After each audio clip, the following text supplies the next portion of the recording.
अर्चना एक 28 साल की अकेली महिला थी जो नए शहर में जॉब करने आई थी।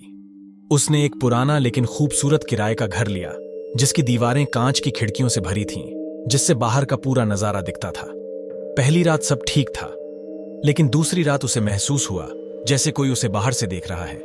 वो घबराई, पर बाहर कोई नहीं था। तीसरी रात उसने कांच की खिड़की में अपनी परछाई के पीछे एक और परछाई देखी, और जैसे ही वो पलटी वहां कोई नहीं था। उसने सीटीवी लगवाया और अगले दिन जब फुटेज चेक की, सन्न रह गई। रात 2:30 पर एक आदमी घर के बाहर आता है, खिड़की से उसे घंटों घूरता है और फिर अचानक गायब हो जाता है।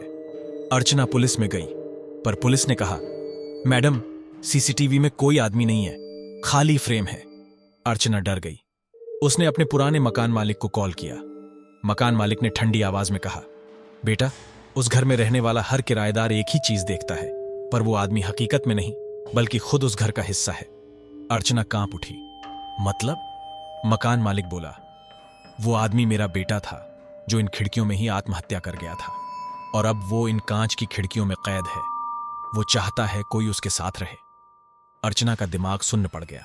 वो भागने की कोशिश करने लगी, लेकिन दरवाजा अपने आप लॉक हो गया। अचानक उसी परछाई की आवाज आई, तुम जाओगी नहीं, अब तुम भी यहीं रहोगी। लाइट चली गई, दरवाजा नहीं खुला, और कांच की दीवार में अर्चना ने अपनी परछाई देखी।